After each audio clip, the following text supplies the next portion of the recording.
ಆತ್ಮೀಯ ವಿದ್ಯಾರ್ಥಿ ಮಿತ್ರರೇ, ತಮಗೆಲ್ಲರಿಗೂ study time with Vivek YouTube ಚಾನಲ್ಗೆ ಸ್ವಾಗತ. ಇವತ್ತಿನ ನಮ್ಮ ಈ ವಿಡಿಯೋದಲ್ಲಿ ನಾವು 10ನೇ ತರಗತಿಯ ಆ, ಮಾರ್ಚ್ ಏಪ್ರಿಲ್ನಲ್ಲಿ ನಡೀತಕ್ಕಂತಹ ವಾರ್ಷಿಕ ಪರೀಕ್ಷೆಯ ಪೂರ್ವ ಸಿದ್ಧತೆಗಾಗಿ ಮಂಡಳಿಯವರು ಬಿಡುಗಡೆಗೊಳಿಸಿರ್ತಕ್ಕಂತಹ ಮಾದರಿ ಪ್ರಶ್ನೆ ಪತ್ರಿಕೆ 1ರಿಂದ 4ರವರೆಗೆ ಏನು ಪ್ರಶ್ನೆ ಪತ್ರಿಕೆಯನ್ನು ಬಿಡುಗಡೆಗೊಳಿಸಲಾಗಿತ್ತು, ಅವುಗಳನ್ನು ನಾವು ಅಧ್ಯಾಯವಾರಿ ವಿಂಗಡಿಸಿ ಪ್ರತಿ ಅಧ್ಯಾಯದಲ್ಲಿ ಬರ್ತಕ್ಕಂತಹ ಅಥವಾ ಬಂದಿರತಕ್ಕಂತಹ ಏನು ಪ್ರಶ್ನೆಗಳಿವೆ ಅವುಗಳಿಗೆ ಉತ್ತರಗಳನ್ನು ವಿಂಗಡಿಸಿ ಇವತ್ತಿನ ಈ ವಿಡಿಯೋದಲ್ಲಿ ನಾವು ಅವುಗಳನ್ನು ಸವಿವರವಾಗಿ ಅಭ್ಯಾಸ ಮಾಡ್ತಾ ಹೋಗೋಣ. ಸೊ ಹಾಗಾದರೆ ತಡೆ ಮಾಡದೆ ವಿಡಿಯೋನ ಪ್ರಾರಂಭಿಸೋಣ. ಇಲ್ಲಿವರೆಗೂ ಯಾರ್ಯಾರು ನಮ್ಮ ಚಾನಲನ್ನು ಸಬ್ಸ್ಕ್ರೈಬ್ ಮಾಡಿಲ್ಲ, ಲೈಕ್ ಮಾಡಿ, ಶೇರ್ ಮಾಡಿ ಮತ್ತು ಸಬ್ಸ್ಕ್ರೈಬ್ ಮಾಡಿ ಮತ್ತು ಈ ವಿಡಿಯೋದ ಪೂರ್ಣ ಲಾಭವನ್ನು ಪಡೆಯಿರಿ.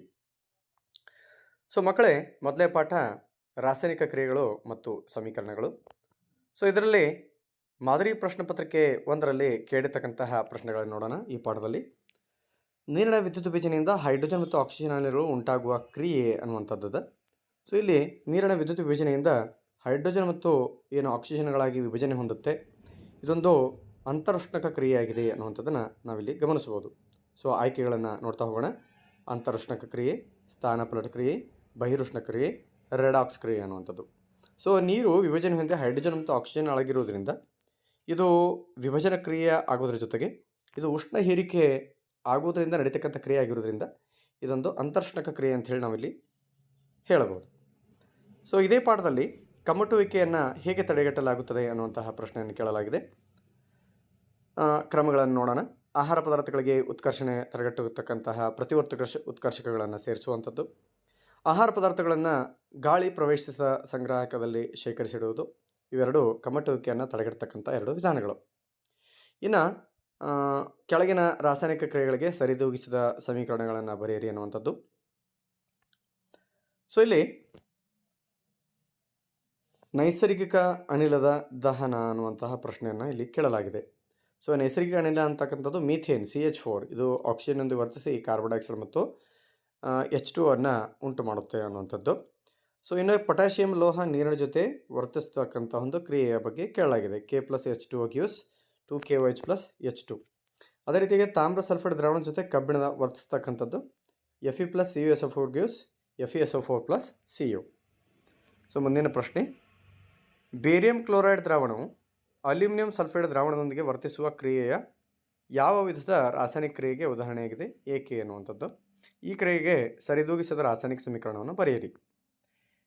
ಬೇರಿಯಂ ಕ್ಲೋರೈಡ್ ಅಲ್ಯೂಮಿನಿಯಂ ಸಲ್ಫೇಟ್ದೊಂದಿಗೆ ವರ್ತಿಸ್ತಕ್ಕಂತಹ ಕ್ರಿಯೆ ದ್ವಿಸ್ಥಾನಪಲ್ಲಟ ಕ್ರಿಯೆಯಾಗಿದೆ, ಅಥವಾ ಇದನ್ನು ಪ್ರಕ್ಷೇಪಣ ಕ್ರಿಯೆ ಅಂತಲೂ ಕರಿತೀವಿ ನಾವು. ಪ್ರತಿವರ್ತಕಗಳ ನಡುವೆ ಅಯಾನುಗಳ ವಿನಿಮಯ ಆಗುವುದರಿಂದ ನಡೆತಕ್ಕಂತಹ ರಾಸಾಯನಿಕ ಕ್ರಿಯೆನ ದ್ವಿಸ್ಥಾನಪಲ್ಲಟ ಕ್ರಿಯೆ ಅಂತೇಳಿ ಕರಿತೀವಿ. ಸೊ ಇದರಲ್ಲಿ ಬೇರಿಯಂ ಸಲ್ಫೇಟ್ನ ಬಿಳಿಯ ಬಣ್ಣದ ಪ್ರಕ್ಷೇಪ ಉಂಟಾಗುತ್ತದೆ. ಸೊ ಸಮೀಕರಣವನ್ನು ಗಮನಿಸ್ತಾ ಇದ್ದೀರಿ.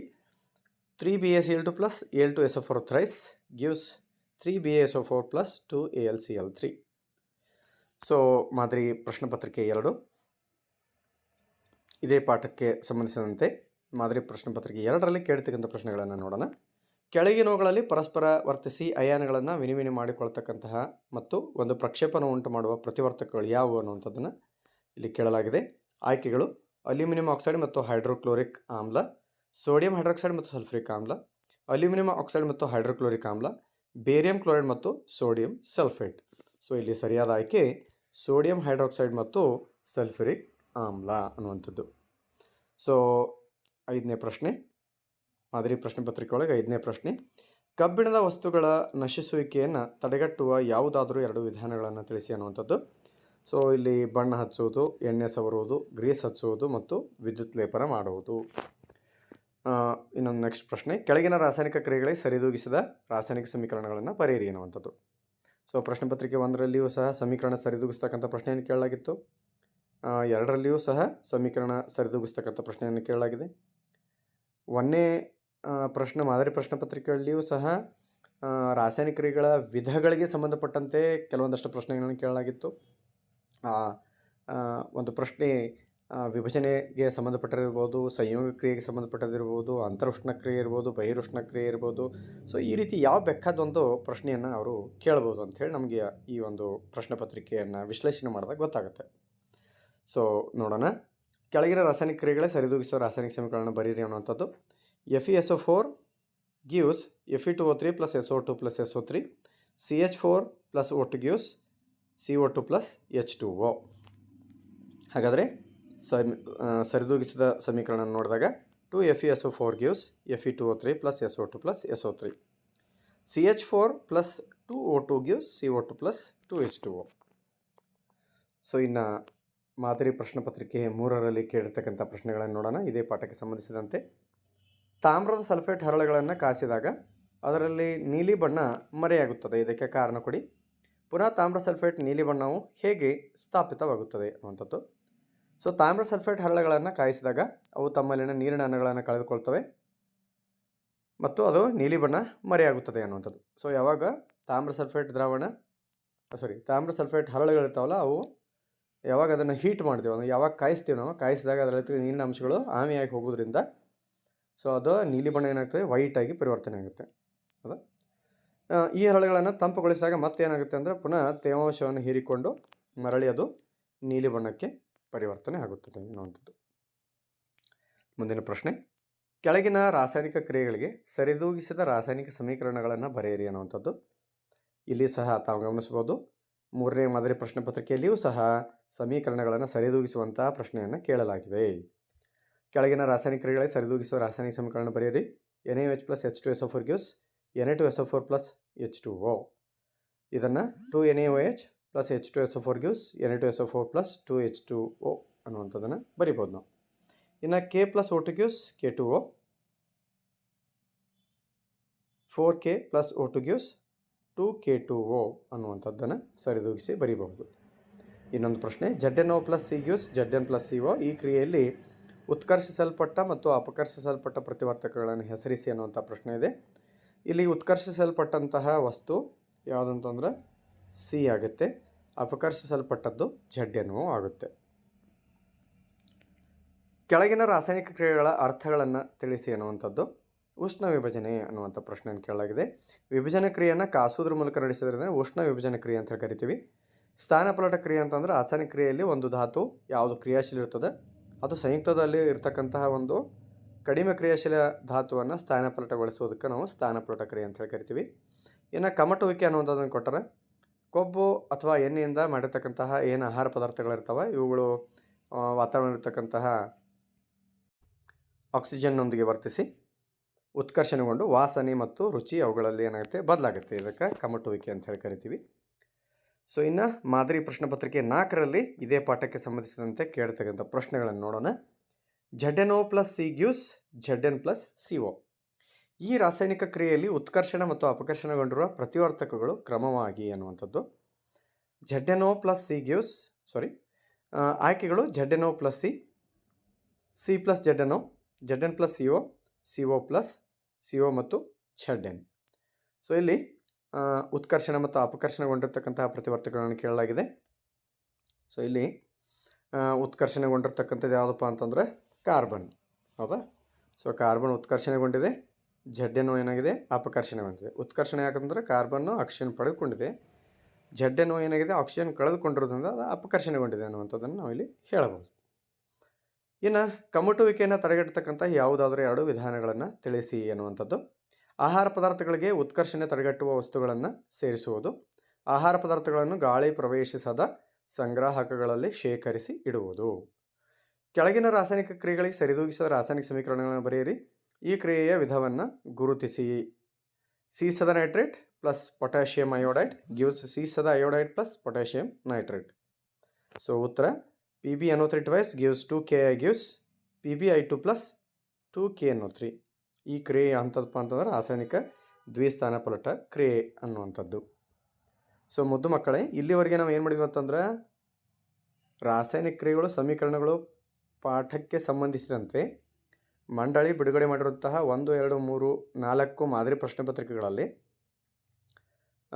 ಕೇಳಿರ್ತಕ್ಕಂಥ ಪ್ರಶ್ನೆಗಳನ್ನು ನೋಡಿದ್ವಿ.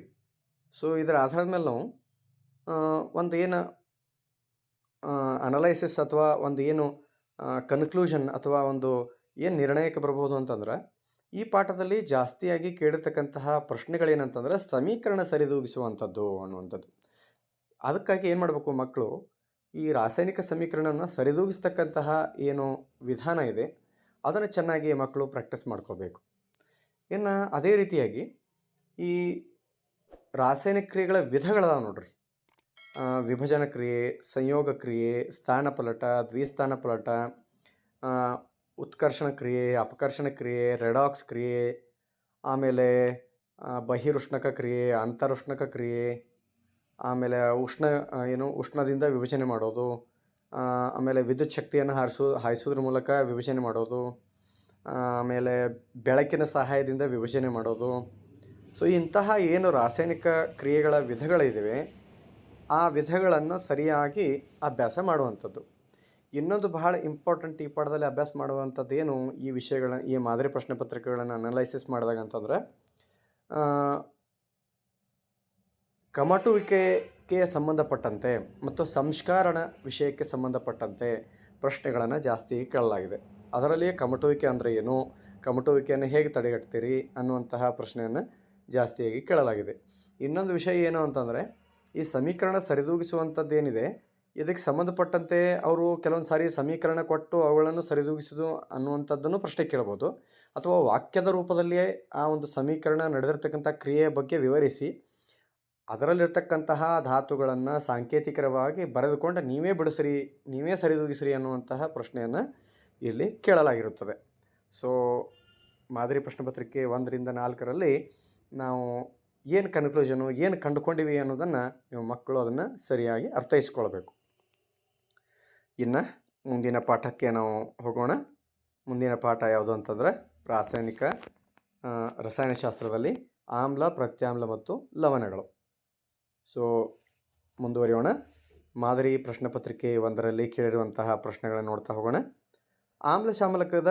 ಆಮ್ಲಶಾಮಕದ pH ಮೌಲ್ಯವು 7ಕ್ಕಿಂತ ಹೆಚ್ಚು, ಕಾರಣ ಕೊಡಿ ಅನ್ನುವಂಥದ್ದು. ಸೊ ಆಮ್ಲಶಾಮಕ ಅಂತಕ್ಕಂಥದ್ದು ಏನಪ್ಪ ಅಂತಂದ್ರೆ, ಇದು ನಮ್ಮ ದೇಹದಲ್ಲಿ ಅಥವಾ ನಮ್ಮ ಜಠರದಲ್ಲಿ ಉತ್ಪತ್ತಿ ಆಗ್ತಕ್ಕಂತಹ ಆಮ್ಲವನ್ನು ಶಮನಗೊಳಿಸ್ತಕ್ಕಂಥ ಒಂದು ವಸ್ತು ಇದು. ಸೊ ಹಾಗಾದರೆ ಆಮ್ಲವನ್ನು ಶಮನಗೊಳಿಸ್ಬೇಕಂತಂದ್ರೆ ಏನು ಮಾಡಬೇಕು, ಪ್ರತ್ಯಾಮ್ಲವನ್ನು ಸೇರಿಸಬೇಕು. ಸೊ ಪ್ರತ್ಯಾಮ್ಲದ pH ಮೌಲ್ಯ ಎಷ್ಟಿರ್ತೈತಿ, 7ಕ್ಕಿಂತ ಹೆಚ್ಚಿರ್ತೈತಿ. ಸೊ ಅದಕ್ಕೆ ಏನು ಹೇಳಬೇಕಪ್ಪ ಅಂತಂದ್ರೆ, ಆಮ್ಲಶಾಮಕದಲ್ಲಿ OH ಅಯಾನ್ನ ಮೌಲ್ಯ H+ ಅಯಾನ್ಗಿಂತ ಹೆಚ್ಚಿರ್ತದೆ ಅನ್ನುವಂಥದ್ದನ್ನು ಹೇಳಿ ನಡೀತದೆ. ಅಥವಾ ಅದ್ರ ಬದಲು ಇದೇ ಹೇಳಿದ್ನಲ್ಲ ನಾನು, 7ಕ್ಕಿಂತ ಹೆಚ್ಚು pH ಮೌಲ್ಯ ಇರತಕ್ಕಂಥವುಗಳೇ ಏನು ಮಾಡ್ತಾವೆ, ಆಮ್ಲವನ್ನು ತಟಸ್ಥಗೊಳಿಸೋದ್ರಿಂದ ಆ 7ಕ್ಕಿಂತ ಹೆಚ್ಚಿರ್ತಕ್ಕಂತಹ ಆಮ್ಲಶಾಮಕ ನಾವು ಉಪಯೋಗ ಮಾಡ್ತೀವಿ ಅನ್ನುವಂಥದ್ದು.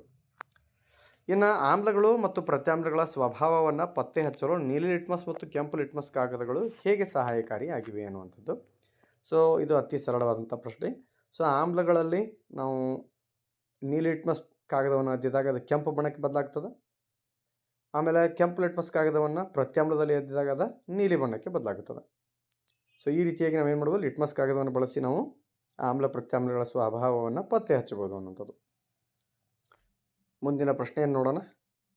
NaOH plus CaOH twice NaOH, CaOH twice, H2 ಮತ್ತು Cl2 ವಸ್ತುಗಳನ್ನು ನಿಮಗೆ ನೀಡಲಾಗಿದೆ. ಇವುಗಳಲ್ಲಿ ಯಾವ ವಸ್ತುಗಳನ್ನು ಆಯ್ಕೆ ಮಾಡಿಕೊಂಡು ಬ್ಲೀಚಿಂಗ್ ಪುಡಿಯನ್ನು ತಯಾರಿಸುವಿರಿ?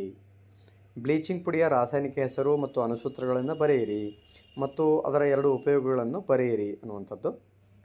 ಇಲ್ಲಿ ಬಳಸ್ತಕ್ಕಂಥ ವಸ್ತುಗಳನ್ನು ನೋಡ್ತಾ ಹೋಗೋಣ. ಸೊ ನಮಗೆ ಬ್ಲೀಚಿಂಗ್ ಪೌಡರ್ ಅಥವಾ ಚಲುವೆ ಪುಡಿಯನ್ನು ತಯಾರು ಮಾಡಬೇಕಾಗಿದೆ. ಅದಕ್ಕೆ ಬಳಸ್ತಕ್ಕಂತಹ ವಸ್ತುಗಳು ಯಾವಪ್ಪ ಮೇಲಿನವುಗಳಲ್ಲಿ ಅನ್ನುವಂಥದ್ದನ್ನು ನೋಡಿದಾಗ CaOH ಟ್ವೈಸ್ ಮತ್ತು ಕ್ಲೋರಿನ್ Cl2 ಅನ್ನು ನಾವು ಬಳಸ್ತೀವಿ.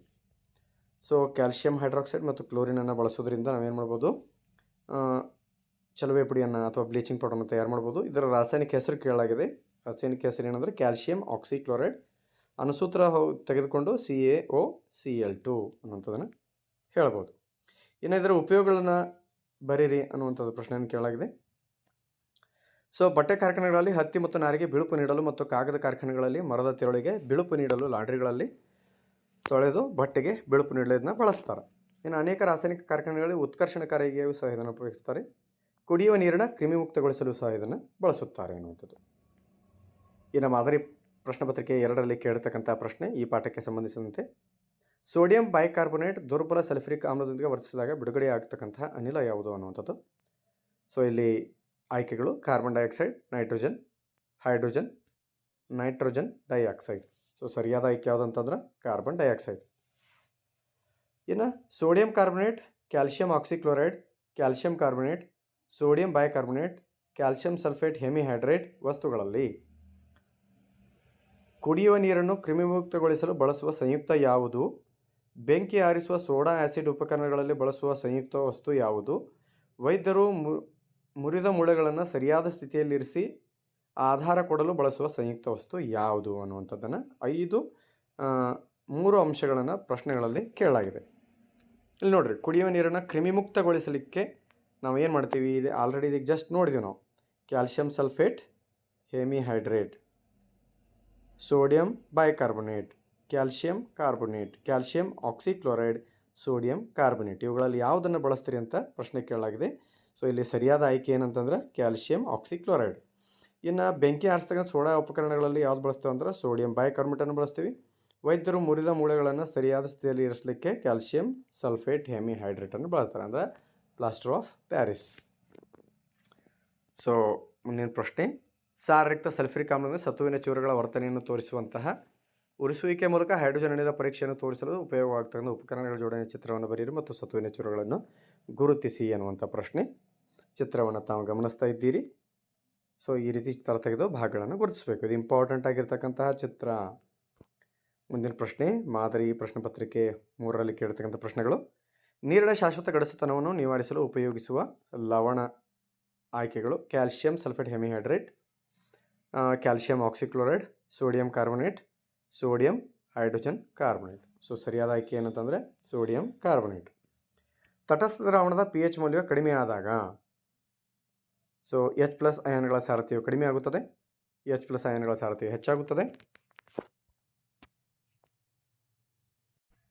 ಪ್ರತ್ಯಾಮ್ಲೀಯ ದ್ರಾವಣವಾಗುತ್ತದೆ. H+ ಮತ್ತು OH- ಅಯಾನ್ಗಳ ಸಾರಥ್ಯವು ಸಮವಾಗಿರುತ್ತದೆ ಅನ್ನುವಂಥದ್ದು.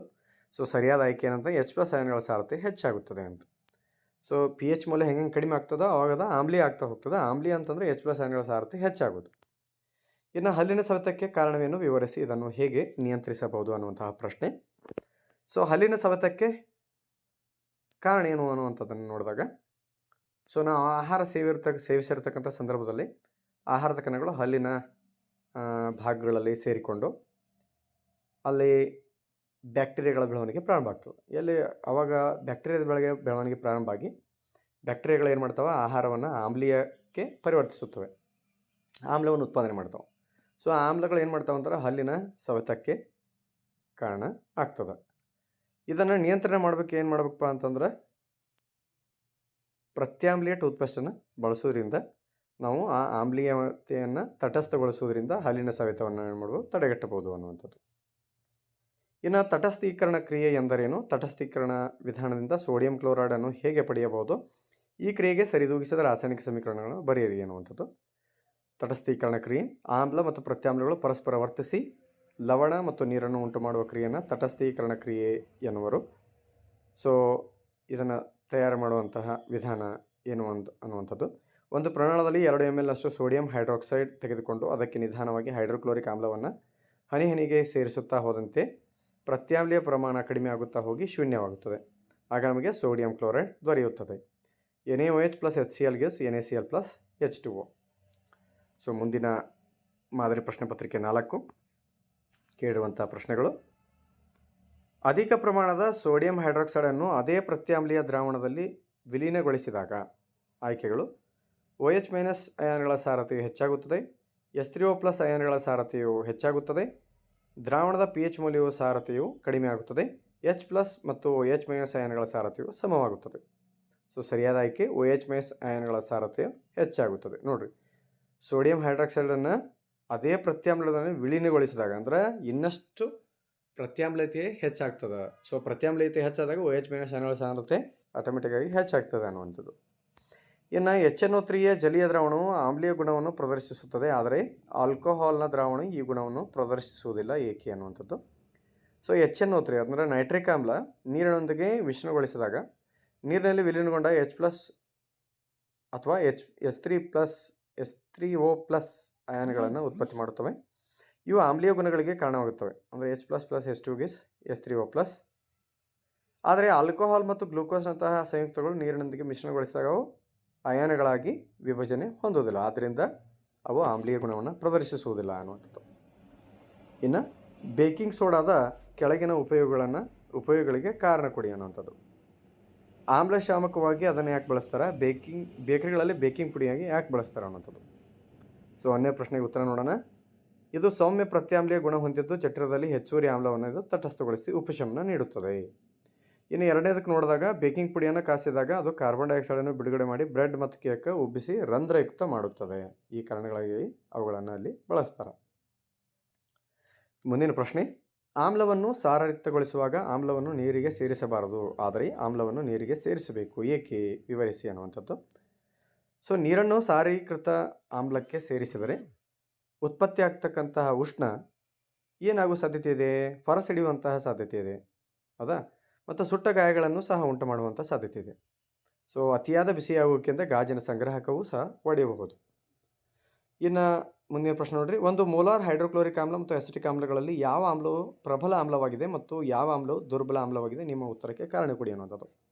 ಸೊ ಇಲ್ಲಿ ಹೈಡ್ರೋಕ್ಲೋರಿಕ್ ಆಮ್ಲ ಅನ್ನುವಂಥದ್ದು ಏನಿದೆ ಇದು ಪ್ರಬಲವಾಗಿದೆ. ಯಾಕಂತಂದ್ರೆ ಇದು ಹೆಚ್ಚಿನ H+ ಅಯಾನುಗಳನ್ನು ಉತ್ಪತ್ತಿ ಮಾಡುತ್ತದೆ. ಇನ್ನು ಅಸಿಟಿಕ್ ಆಮ್ಲ ಏನೈತಿ ಇದು ದುರ್ಬಲದ ಆಮ್ಲವಾಗಿದೆ. ಇದು ಕಡಿಮೆ H+ ಅಯಾನುಗಳನ್ನು ಉತ್ಪತ್ತಿ ಮಾಡುತ್ತದೆ ಅನ್ನುವಂಥದ್ದು.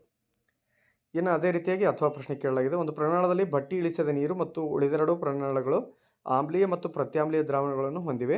ಕೆಂಪು ಮತ್ತು ನೀಲಿ ಲಿಟ್ಮಸ್ ಕಾಗದಗಳನ್ನು ಉಪಯೋಗಿಸಿಕೊಂಡು ಈ 3 ದ್ರಾವಣಗಳು ಹೇಗೆ ಗುರುತಿಸಬಹುದು ಅನ್ನುವಂಥದ್ದು. ಸೊ ಬಟ್ಟಿ ಇಳಿಸಿದ ನೀರಿಗೆ ಕೆಂಪು ಅಥವಾ ನೀಲಿ ಲಿಟ್ಮಸ್ ಕಾಗದವನ್ನು ಅದ್ದಿದಾಗ ಬಣ್ಣದಲ್ಲಿ ಯಾವುದೇ ಬದಲಾವಣೆ ಆಗೋದಿಲ್ಲ. ಆದರೆ ಆಮ್ಲೀಯ ದ್ರಾವಣ ಹೊಂದಿದ ಪ್ರಮಾಣದಲ್ಲಿ ಅದ್ದಿದ ನೀಲಿ ಲಿಟ್ಮಸ್ ಕಾಗದ ಬಣ್ಣ ಕೆಂಪು ಬಣ್ಣಕ್ಕೆ ತಿರುಗುತ್ತದೆ ಮತ್ತು ಪ್ರತ್ಯಾಮ್ಲೀಯ ದ್ರಾವಣ ಹೊಂದಿದ ಪ್ರಮಾಣದಲ್ಲಿ ಅದ್ದಿದ ಕೆಂಪು ಲಿಟ್ಮಸ್ ಕಾಗದದ ಬಣ್ಣ ನೀಲಿ ಬಣ್ಣಕ್ಕೆ ತಿರುಗುತ್ತದೆ ಅನ್ನುವಂಥದ್ದು. ಸೊ ಮಕ್ಕಳೇ, ಇಲ್ಲಿವರೆಗೆ ನಾವು ಮಂಡಳಿ ಬಿಡುಗಡೆ ಮಾಡಿರ್ತಕ್ಕಂಥ 1-4 ಮಾದರಿ ಪ್ರಶ್ನೆ ಪತ್ರಿಕೆಗಳಲ್ಲಿ ಆಮ್ಲ ಪ್ರತ್ಯಾಮ್ಲ ಲವಣಗಳ ಪಾಠಕ್ಕೆ ಸಂಬಂಧಪಟ್ಟಂತೆ ಪ್ರಶ್ನೆಗಳನ್ನು ನೋಡಿದ್ವಿ.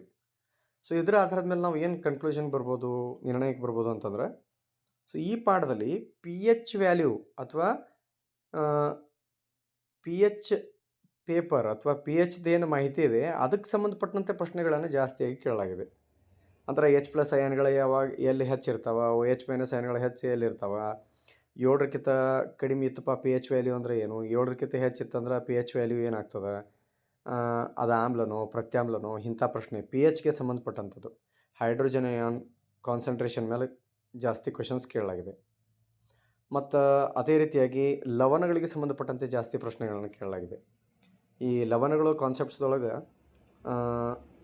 ಸೋಡಿಯಂ ಹೈಡ್ರಾಕ್ಸೈಡ್ ಬಗ್ಗೆ ಆಗಲಿ, ಆಮೇಲೆ sodium carbonate, sodium hydrogen carbonate, ಚಲವೆ ಪುಡಿ, ವಾಷಿಂಗ್ ಸೋಡಾ, ಹೌದಾ, ಆಮೇಲೆ ಪ್ಲಾಸ್ಟರ್ ಆಫ್ ಪ್ಯಾರಿಸ್, ಇವೇನದಾವ ಇವುಗಳ ತಯಾರಿಕೆ ಮತ್ತು ಅವುಗಳ ಉಪಯೋಗಗಳ ಮೇಲೆ ಹೆಚ್ಚು ಕಾನ್ಸಂಟ್ರೇಷನ್ ಮಾಡಲಾಗಿದೆ.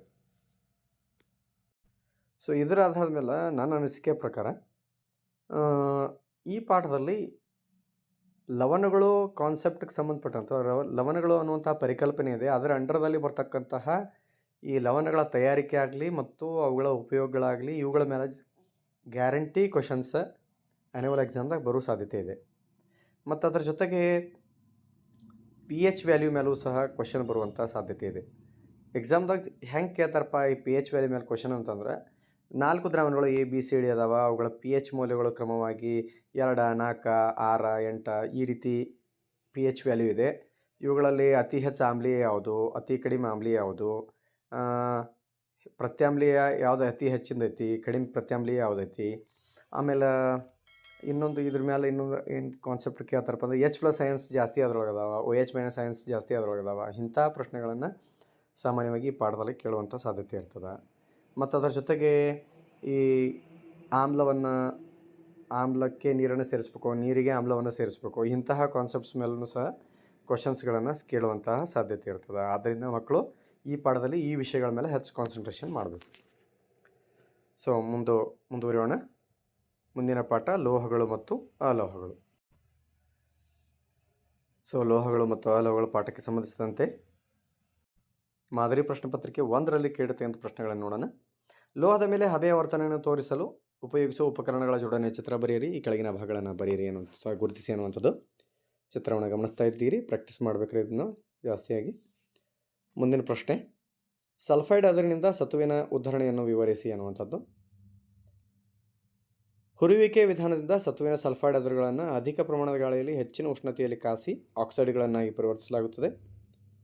ನಂತರ ಕಾರ್ಬನ್ನಂತಹ ಸೂಕ್ತ ಅಪಕರ್ಷಣಕಾರಿಯನ್ನು ಬಳಸಿ ಲೋಹದ ಆಕ್ಸೈಡ್ಗಳನ್ನು ಆಯಾ ಲೋಹಗಳಾಗಿ ಅಪಕರ್ಷಿಸಲಾಗುತ್ತದೆ ಅನ್ನುವಂಥದ್ದು. ಹೌದಾ? ಇಲ್ಲಿ ನೋಡ್ರಿ, Zn+O2 ಗಿವ್ಸ್ ZnO + SO2. ಆಮೇಲೆ ಏನು ಮಾಡ್ತಾರೆ, ಅದು ZnOಕ್ಕೆ ಕೋಕ್ ಸೇರಿಸೋದ್ರಿಂದ ಅದನ್ನು ಆಕ್ಸಿಜನ್ ಅಪಕರ್ಷಣೆಗೊಳಿಸಿ ಶುದ್ಧ ಲೋಹವನ್ನು ಪಡೆಯಲಾಗುತ್ತದೆ ಅನ್ನುವಂಥದ್ದು. ಓಕೆ, ನೆಕ್ಸ್ಟು ಎಲೆಕ್ಟ್ರಾನ್ಗಳ ವರ್ಗಾವಣೆಯಿಂದ ಸೋಡಿಯಂ ಕ್ಲೋರೈಡ್ ಅಣುವಿನ ಉಂಟಾಗುವಿಕೆಯನ್ನು ತೋರಿಸಿ ಎನ್ನುವಂಥ ಪ್ರಶ್ನೆ. ಸೋಡಿಯಂ ಪರಮಾಣುವಿನ ಎಲೆಕ್ಟ್ರಾನ್ ವಿನ್ಯಾಸ 281 ಇದೆ. ಕ್ಲೋರಿನ್ ಪರಮಾಣು ಎಲೆಕ್ಟ್ರಾನ್ ವಿನ್ಯಾಸ 287 ಇದೆ. ಸೊ ಸೋಡಿಯಂ ಆಗಲಿ ಕ್ಲೋರಿನ್ ಆಗಲಿ ತಮ್ಮ ಅಷ್ಟಕ ವಿನ್ಯಾಸವನ್ನು ಪೂರ್ಣಗೊಳಿಸುವ ಸಲುವಾಗಿ ತಮ್ಮ ಹೊರಕವಚದಲ್ಲಿ 8 ಇಲೆಕ್ಟ್ರಾನ್ಗಳಿರುವಂತೆ ವ್ಯವಸ್ಥೆ ಮಾಡ್ಕೊಳ್ಬೇಕಾಗಿರ್ತದೆ. ಆದ್ದರಿಂದ ಸೋಡಿಯಂ ತನ್ನ ಹೊರಕವಚದಲ್ಲಿರ್ತಕ್ಕಂತಹ ಒಂದು ಎಕ್ಸ್ಟ್ರಾ ಏನು ಇಲೆಕ್ಟ್ರಾನ್ ಇದೆ ಅದನ್ನು ಕ್ಲೋರಿನ್ ಕೊಡ್ತದೆ. ಆವಾಗ ಸೋಡಿಯಂ ತನ್ನ ಹೊರಕವಚದ 8 ಇಲೆಕ್ಟ್ರಾನ್ ಇರುವಂತೆ ವ್ಯವಸ್ಥೆ ಮಾಡಿಕೊಳ್ತದೆ. ಒಂದು ಇಲೆಕ್ಟ್ರಾನನ್ನು ಕ್ಲೋರಿನ್ ಪಡೆದುಕೊಳ್ಳೋದ್ರ ಮೂಲಕ ಅದು ಸಹ ಅಷ್ಟಕ ವಿನ್ಯಾಸವನ್ನು ಪಡೆದುಕೊಳ್ತದೆ. ಸೊ ಇದನ್ನು ನಾವು ಚುಕ್ಕಿ ವಿನ್ಯಾಸದ ರೂಪದಲ್ಲಿ ತೋರಿಸಿದಾಗ ನಮಗೆ ಈ ಕೆಳಗಿನಂತೆ ನಮಗೆ ಕಾಣಿಸ್ತದೆ ಅನ್ನುವಂಥದ್ದು. ಹೌದಾ? ಸೋಡಿಯಂ ಇಲೆಕ್ಟ್ರಾನ್ ಕೊಡೋದ್ರಿಂದ ಪಾಸಿಟಿವ್ ಚಾರ್ಜ್ ಆಗ್ತದೆ. ಕ್ಲೋರಿನ್ ಒಂದು ಇಲೆಕ್ಟ್ರಾನ್ ಇಸ್ಕೊಳ್ಳೋದ್ರಿಂದ ನೆಗೆಟಿವ್ ಚಾರ್ಜ್ ಆಗ್ತದೆ. ಸೊ ಸ್ಥಾಯಿ ವಿದ್ಯುತ್ ಆಕರ್ಷಣ ಬಲದಿಂದ ಅವು ಪರಸ್ಪರ ಆಕರ್ಷಿಸಲ್ಪಟ್ಟು ಲವಣವಾಗಿ ಪರಿವರ್ತನೆ ಆಗ್ತದೆ ಅನ್ನುವಂಥದ್ದು. ಹೌದಾ? ಈ ರೀತಿ ನಾವು ಚುಕ್ಕಿ ವಿನ್ಯಾಸ ಬಿಡಿಸೋದು ಅತಿ ಅವಶ್ಯಕವಾಗಿದೆ. ಈ ಚುಕ್ಕಿ ವಿನ್ಯಾಸವನ್ನು ತಾವೆಲ್ಲ ಪ್ರಾಕ್ಟೀಸ್ ಮಾಡಬೇಕು. ಇನ್ನು ಮಾದರಿ ಪ್ರಶ್ನೆ ಪತ್ರಿಕೆ 2ರಲ್ಲಿ ಕೇಳಿರ್ತಕ್ಕಂಥ ಪ್ರಶ್ನೆಗಳನ್ನು ನೋಡ್ತಾ ಹೋಗೋಣ. ತಾಮ್ರ ಮತ್ತು ಸತುವಿನಿಂದ ಮಾಡಲ್ಪಟ್ಟಿರುವ ಒಂದು ಮಿಶ್ರ ಲೋಹ. ಆಯ್ಕೆಗಳು: ಬಿಸ್ಕ್ವೆ ಲೋಹ, ಕಂಚು, ಹಿತ್ತಾಳೆ, ಕಲೆರಹಿತ ಉಕ್ಕು. ಸೊ ಸರಿಯಾದ ಆಯ್ಕೆ ಯಾವುದು ಅಂತಂದ್ರೆ ಕಂಚು. ಕೈಗಾರಿಕೆಗಳಲ್ಲಿ ಥರ್ಮೈಟ್ ಪ್ರಕ್ರಿಯೆಯು ಹಲವಾರು ಅನ್ವಯಗಳನ್ನು ಹೊಂದಿದೆ, ಏಕೆ ಅನ್ನುವಂಥದ್ದು. ಸೊ ರೈಲ್ವೆ ಹಳಿಗಳು ಮತ್ತು ಮುರಿದ ಯಂತ್ರಗಳ ಜೋಡಣೆಯಲ್ಲಿ ಥರ್ಮೈಟ್ ಕ್ರಿಯೆ ಬಳಸ್ತಾರೆ, ಆದ್ದರಿಂದ ಹೆಚ್ಚು ಅನ್ವಯಗಳನ್ನು ಇದು ಒಳಗೊಂಡಿದೆ ಅನ್ನುವಂಥದ್ದು. ಇನ್ನು ಅಯಾನಿಕ್ ಸಂಯುಕ್ತಗಳ ಗುಣಗಳನ್ನು ಬರೆಯಿರಿ ಅನ್ನುವಂಥ ಪ್ರಶ್ನೆ. ಅಯಾನಿಕ್ ಸಂಯುಕ್ತಗಳು ಘನ ವಸ್ತುಗಳಾಗಿದ್ದು ಸಾಮಾನ್ಯವಾಗಿ ಬಿದಿರುವಾಗಿರುತ್ತವೆ. ಕುದಿಯುವ ಮತ್ತು ಕರಗುವ ಬಿಂದುಗಳು ಹೆಚ್ಚಿನದಾಗಿರುತ್ತವೆ. ನೀರಿನಲ್ಲಿ ವಿಲೀನವಾಗುತ್ತೆ, ಆದರೆ ಸಾವಯವ ಸಂಯುಕ್ತಗಳಲ್ಲಿ ವಿಲೀನ ಆಗೋದಿಲ್ಲ. ದ್ರವಿಸಿದ ಮತ್ತು ದ್ರಾವಣ ಸ್ಥಿತಿಯಲ್ಲಿ ವಿದ್ಯುತ್ತಿನ ಉತ್ತಮ ವಾಹಕಗಳಿವೆ, ಆದರೆ ಘನ ಸ್ಥಿತಿಗಳಲ್ಲಿ ಅಲ್ಲ. ಇನ್ನು ಅಥವಾ ಪ್ರಶ್ನೆ, ಅಲ್ಯೂಮಿನಿಯಂ ಆಕ್ಸೈಡ್ ಉಭಯವರ್ತಿ ಆಕ್ಸೈಡ್ ಅಂತೇಳಿ ಕರೀತಾರೆ, ಯಾಕೆ ಅನ್ನುವಂಥದ್ದು. ಸೊ ಅಲ್ಯೂಮಿನಿಯಂ ಆಕ್ಸೈಡ್ ಆಮ್ಲ ಮತ್ತು ಪ್ರತ್ಯಾಮ್ಲ ಇವೆರಡರ ಜೊತೆ ವರ್ತಿಸಿ ಲವಣ ಮತ್ತು ನೀರನ್ನು ಉಂಟು ಮಾಡೋದ್ರಿಂದ ಅಲ್ಯೂಮಿನಿಯಂ ಆಕ್ಸೈಡನ್ನು ಉಭಯವರ್ತಿ ಆಕ್ಸೈಡ್ ಅಂತೇಳಿ ಕರೀತಾರೆ. ಇನ್ನು ಕ್ಯಾಲ್ಸಿಯಂ ನೀರಿನ ಮೇಲೆ ತೇಲುತ್ತದೆ, ಏಕೆ ಅನ್ನುವಂಥ ಪ್ರಶ್ನೆ. ಸೊ ಕ್ಯಾಲ್ಸಿಯಂ ಲೋಹ ನೀರಿನೊಂದಿಗೆ ವರ್ತಿಸಿದಾಗ ಹೈಡ್ರೋಜನ್ ಅನಿಲ ಬಿಡುಗಡೆ ಆಗುತ್ತದೆ. ಆ ಹೈಡ್ರೋಜನ್ ಅನಿಲ ಏನು ಮಾಡುತ್ತದೆ ಅಂತಂದರೆ ಆ ಕ್ಯಾಲ್ಸಿಯಂಗೆ ಅಂಟುಕೊಂಡು ಹಗುರವಾಗಿ ಅದು ನೀರಿನ ಮೇಲೆ ತೇಲಲು ಪ್ರಾರಂಭಿಸುತ್ತದೆ ಅನ್ನುವಂಥದ್ದು. ಇನ್ನು ಕಾಸುವಿಕೆ ಮತ್ತು ಹುರುವಿಕೆಗಳ ನಡುವಿನ ವ್ಯತ್ಯಾಸಗಳನ್ನು ಬರೆಯಿರಿ. ಈ ಪ್ರಕ್ರಿಯೆಗಳಿಂದ ಶುದ್ಧ ರೂಪದ ಸತು ಲೋಹವನ್ನು ಹೇಗೆ ಪಡೆಯಲಾಗುತ್ತದೆ ಅನ್ನುವಂಥದ್ದು. ಕಾಸುವಿಕೆ ಅನ್ನುವಂಥದ್ದನ್ನು ಈಸಿಯಾಗಿ ನೆನಪಿಟ್ಕೊಳ್ಳಿಕ್ಕೆ ಇಲ್ಲೊಂದು ಸೂತ್ರ ಅದ. ಕಾಸುವಿಕೆ ಪ್ರಾರಂಭ ಆಗಿದ್ದ ಅಕ್ಷರ ಯಾವುದಂದ್ರೆ ಕ. ಕಾರ್ಬೋನೇಟು ಪ್ರಾರಂಭ ಆಗಿದ್ದ ಅಕ್ಷರ ಯಾವುದಂತಂದ್ರೆ ಕ. ಅಂದ್ರೆ ಕಾಸುವಿಕೆ ವಿಧಾನ ಯಾವುದಕ್ಕೆ ಅನ್ವಯ ಮಾಡ್ತೀವಪ್ಪ ಅಂತಂದ್ರೆ ಕಾರ್ಬೋನೇಟ್ ಅದಿರುಗಳನ್ನು ಆಕ್ಸೈಡ್ಗಳನ್ನಾಗಿ ಪರಿವರ್ತನೆ ಮಾಡ್ಲಿಕ್ಕೆ ನಾವು ಈ ಕಾಸುವಿಕೆ ವಿಧಾನನ ಬಳಸ್ತೀವಿ. ಕಾಸುವಿಕೆ ವಿಧಾನನ ಕಾರ್ಬೋನೇಟ್ ಅದಿರುಗಳನ್ನು ಆಕ್ಸೈಡ್ಗಳಾಗಿ ಪರಿವರ್ತನೆ ಮಾಡಲಿಕ್ಕೆ ನೋಡ್ರಿ. ಇನ್ನೊಂದು ಏನಂತಂದ್ರೆ ಕಡಿಮೆ ಗಾಳಿ. ನೋಡ್ರಿ, ಎಲ್ಲ ಕದಿಂದನೇ ಸ್ಟಾರ್ಟ್ ಆಗ್ಯಾವ ವರ್ಡ್ಸ್. ಆದ್ದರಿಂದ ಇದನ್ನ ನೆನಪಿಟ್ಕೊಳ್ಳೋದು ಬಹಳಷ್ಟು ಈಸಿ. ಕಾಸುವಿಕೆ ವಿಧಾನವನ್ನು ಕಾರ್ಬೋನೇಟ್ ಅದಿರುಗಳಿಗೆ ಕಡಿಮೆ ಗಾಳಿಯಲ್ಲಿ ಹೆಚ್ಚಿನ ಉಷ್ಣತೆಯಲ್ಲಿ ಕಾಸುವಂತಹ ಪ್ರಕ್ರಿಯೆ, ಇದಕ್ಕೆ ಕಾಸುವಿಕೆ ಅಂತೀವಿ. ಇನ್ನು ಹುರುವಿಕೆ ಅಂತಂದ್ರೆ ಅಪೋಸಿಟ್. ಏನು, ಸಲ್ಫೈಡ್ ಅದಿರುಗಳನ್ನು ಆಕ್ಸೈಡ್ಗಳನ್ನಾಗಿ ಪರಿವರ್ತನೆ ಮಾಡಲಿಕ್ಕೆ ಹೆಚ್ಚಿನ ಉಷ್ಣತೆಯಲ್ಲಿ ಹೆಚ್ಚಿನ ಗಾಳಿಯಲ್ಲಿ ಉರಿಸುವಂಥದ್ದು. ಸೊ ಮಾದರಿ ಪ್ರಶ್ನೆ ಪತ್ರಿಕೆಯ 3ಅನ್ನು ಗಮನಿಸ್ತಾ ಹೋಗೋಣ. ಎ ಬಿ ಸಿ ಧಾತುಗಳ ಎಲೆಕ್ಟ್ರಾನ್ ವಿನ್ಯಾಸಗಳು ಕ್ರಮವಾಗಿ 282, 28, 287 ಆಗಿವೆ. ಇವುಗಳಲ್ಲಿ ಪರಸ್ಪರ ವರ್ತಿಸಿ ಅಯಾನಿಕ್ ಸಂಯುಕ್ತಗಳನ್ನು ಉಂಟು ಮಾಡುವಂತಹ ಧಾತುಗಳೆಂದರೆ ಅನ್ನುವಂಥ ಪ್ರಶ್ನೆಯನ್ನು ಕೇಳಲಾಗಿದೆ. ಸೊ ತಾವಿಲ್ಲಿ ಗಮನಿಸಬಹುದು ಏನ ವಿನ್ಯಾಸ 2 8 2 ಇದೆ. 2 8 2 ಇರತಕ್ಕಂಥ ಎಲೆಕ್ಟ್ರಾನ್ಸ್ ಇರತಕ್ಕಂತಹ ಧಾತು ಏನಂದ್ರೆ ಮ್ಯಾಗ್ನೀಷಿಯಮ್. ಆಮೇಲೆ 2 8 ಏನಿದೆ ಇದು ಜಡ ಅನಿಲ ಆಗಿದೆ. ಇದು ರಾಸಾಯನಿಕ ಕ್ರಿಯೆಯೊಳಗೆ ಭಾಗವಹಿಸಂಗಿಲ್ಲ ಇದು. ಇನ್ನು 2 8 7 ಏನೈತಿ ಇದು ಕ್ಲೋರಿನ್ ಎಲೆಕ್ಟ್ರಾನ್ ವಿನ್ಯಾಸ ಆಗಿದೆ. ಸೊ ಅಂದ್ರೆ 2 8 2 ಮತ್ತು 2 8 7 ಇವೆರಡು ಏನು ಎಲೆಕ್ಟ್ರಾನ್ ವಿನ್ಯಾಸ ಹೊಂದಿರತಕ್ಕಂಥ ಧಾತುಗಳಿದಾವೆ ಎ ಮತ್ತು ಸಿ. ಸೊ ಇವೆರಡು ಸೇರಿದ್ರನ ಏನಾಗ್ತೈತಪ್ಪ ಒಂದು ಅಯಾನಿಕ್ ಸಂಯುಕ್ತ ನಿರ್ಮಾಣ ಆಗೋಕ್ಕೆ ಸಾಧ್ಯದ. ಅದ ಯಾವಪ್ಪ ಅಂದರೆ ಮ್ಯಾಗ್ನೀಷಿಯಂ ಕ್ಲೋರೈಡ್ MgCl2. ಸೊ ಮುಂದಿನ ಪ್ರಶ್ನೆ ಗ್ಯಾಲ್ವನೀಕರಣ ಎಂದರೇನು ಅಂತ ಪ್ರಶ್ನೆ. ಉಕ್ಕು ಮತ್ತು ಕಬ್ಬಿಣವನ್ನು ತುಕ್ಕಿನಿಂದ ರಕ್ಷಿಸಲಿಕ್ಕೆ ಸತುವಿನ ತೆಳುವಾದ ಲೇಪನ ಮಾಡಲಾಗುತ್ತದೆ. ಇದನ್ನು ಗ್ಯಾಲ್ವನೀಕರಣ ಅಂತ ಕರಿತೀವಿ. ಇನ್ನು ಸತುವಿನಂತಹ ಲೋಹವು ನೈಟ್ರಿಕ್ ಆಮ್ಲದೊಂದಿಗೆ ವರ್ತಿಸಿದಾಗ ಹೈಡ್ರೋಜನ್ ಅನಿಲಗಳು ಬಿಡುಗಡೆ ಆಗುವುದಿಲ್ಲ ಏಕೆ ಅನ್ನುವಂಥದ್ದು. ಸೊ ನೈಟ್ರಿಕ್ ಆಮ್ಲ ಒಂದು ಪ್ರಬಲ ಉತ್ಕರ್ಷಣಕಾರಿಯಾಗಿದ್ದು ಇದು ಉತ್ಪತ್ತಿಯಾದ ಹೈಡ್ರೋಜನನ್ನು ಉತ್ಕರ್ಷಿಸಿ ನೀರನ್ನು ಉತ್ಪತ್ತಿ ಮಾಡುತ್ತದೆ ಮತ್ತು ಸ್ವತಃ ಯಾವುದಾದರೊಂದು ನೈಟ್ರೋಜನ್ ಆಕ್ಸೈಡ್ ಆಗಿ ಅಪಕರ್ಷಣೆ ಹೊಂದುತ್ತದೆ ಅನ್ನುವಂಥದ್ದು. ಇನ್ನು ಲೋಹದ ಮೇಲೆ ಹಬೆಯ ವರ್ತನೆಯನ್ನು ತೋರಿಸುವ ಉಪಕರಣ ಜೋಡಣೆಯ ಚಿತ್ರವನ್ನು ಬರೀರಿ. ಕೆಳಗಿನ ಭಾಗಗಳನ್ನು ಗುರುತಿಸಿ ಅಂತಕ್ಕಂಥದ್ದು ನಿರ್ಗಮನಾಳ ಮತ್ತು ಹೈಡ್ರೋಜನ್ ಅನಿಲ. ಸೊ ಇದು 3 ಅಂಕಕ್ಕೆ ಒಂದು ಪ್ರಶ್ನೆ. ಆಲ್ರೆಡಿ ಅದನ್ನು ಚಿತ್ರವನ್ನು ನಾವು ನೋಡಿದ್ದೀವಿ. ಇನ್ನು ಮುಂದಿನ ಪ್ರಶ್ನೆ ಪತ್ರಿಕೆ 4 ಲೋಹದ ಮೇಲೆ ಹಬೆಯ ವರ್ತನೆ ತೋರಿಸುವ ಉಪಕರಣ ಜೋಡಣೆಯ ಚಿತ್ರ ಬರೆಯಿರಿ, ಭಾಗಗಳನ್ನು ಗುರುತಿಸಿ ಅಂತಕ್ಕಂಥದ್ದು. ಸೊ ನೆಕ್ಸ್ಟ್ ಕ್ವಶನ್ನು ಎಲೆಕ್ಟ್ರಾನ್ಗಳ ವರ್ಗಾವಣೆಯಿಂದ ಸೋಡಿಯಂ ಕ್ಲೋರೈಡ್ ಅಣುವಿನ ಉಂಟಾಗುವಿಕೆಯನ್ನು ತೋರಿಸಿ ಅನ್ನುವಂಥದ್ದು. ಓಕೆ ನೋಡ್ರಿ ಈ ರೀತಿಯಾಗಿ ನಾವು ಅದನ್ನು ಬರೀಬೇಕಾಗ್ತದೆ. ಸೊ ಇಲ್ಲಿ ಸೋಡಿಯಂ ಕ್ಲೋರೈಡ್ ಅಣುವಿನ ಉಂಟಾಗೋಕೆ ಅಂತ ಹೇಳಿದಾರೆ, ಆದರೆ ಇಲ್ಲಿ ಮ್ಯಾಗ್ನೀಷಿಯಂ ಕ್ಲೋರೈಡ್ನ ಉಂಟಾಗೋಕೆ ನೀಡಲಾಗಿದೆ. ಎರಡನ್ನೂ ಪ್ರಾಕ್ಟೀಸ್ ಮಾಡಬೇಕು, ಯಾವುದನ್ನು ಬಿಡುವಂತಿಲ್ಲ. ಸೊ ಮುಂದಿನ ಪ್ರಶ್ನೆ ನೋಡ್ರಿ, ಕಾಸುವಿಕೆ ಮತ್ತು ಹುರಿಯುವಿಕೆಗಳ ವ್ಯತ್ಯಾಸವೇನು ಅನ್ನುವಂಥದ್ದು. ಸೊ ಅದಿರುಗಳನ್ನು ಕಡಿಮೆ ಗಾಳಿಯಲ್ಲಿ ಹೆಚ್ಚಿನ ಉಷ್ಣತೆಯಲ್ಲಿ ಕಾಸುವಂಥ ಪ್ರಕ್ರಿಯೆ ಇದಾಗಿದೆ.